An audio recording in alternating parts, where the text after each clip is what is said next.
Je parie que le Colisée devait être bien pourvu en latrines. Tu ne crois pas si bien dire. C'était d'autant plus nécessaire que l'amphithéâtre pouvait accueillir jusqu'à 50 000 spectateurs, qui restaient toute la journée au spectacle. Toute la journée? Mais quel spectacle dure toute une journée? Pas un spectacle, plusieurs. Les empereurs ne lésinaient pas pour se faire aimer des Romains.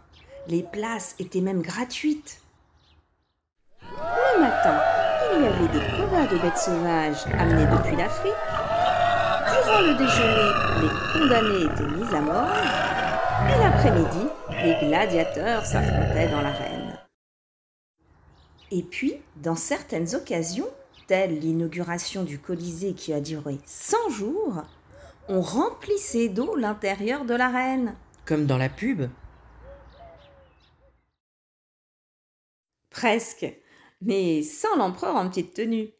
En fait, on présentait aux spectateurs des reconstitutions de batailles navales remportées par Rome.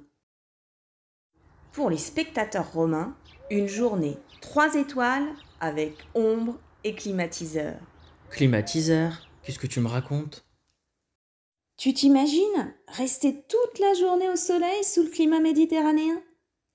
Il y avait de grandes toiles amovibles au sommet du Colisée, actionnées par les marins de la flotte romaine pour faire de l'ombre, et des dispositifs diffusaient de l'eau sous forme de brume pour rafraîchir les spectateurs. Le sous-sol de l'amphithéâtre Flavien était une vraie ruche. On y trouvait les gladiateurs, les bêtes sauvages gardées dans des cages, et même le premier système d'ascenseur, afin de pouvoir hisser les animaux jusque dans l'arène. Les bêtes sauvages apparaissaient comme par magie en sortant par des trappes directement dans l'arène. Mais les vrais héros de ces jeux étaient les gladiateurs. Ils étaient aussi adulés que nos footballeurs aujourd'hui. On vendait même leur sueur. Elle était censée avoir des vertus aphrodisiaques.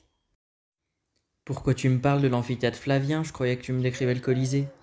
L'amphithéâtre Flavien et le Colisée, c'est la même chose. Depuis le milieu du Moyen Âge, on l'appelle le Colisée. Mais pendant près de 1000 ans, l'amphithéâtre de Rome était désigné sous le nom d'amphithéâtre Flavien, car l'empereur Vespasien, qui a ordonné sa construction, appartenait à la dynastie des Flaviens. Mais pourquoi on l'appelle le Colisée alors? Parce que pendant des centaines d'années, il y a eu une statue colossale juste à côté. C'était celle de l'empereur Néron. Mais comme l'empereur Néron a été condamné après sa mort à l'oubli éternel, sa statue a été modifiée pour ressembler au dieu du soleil.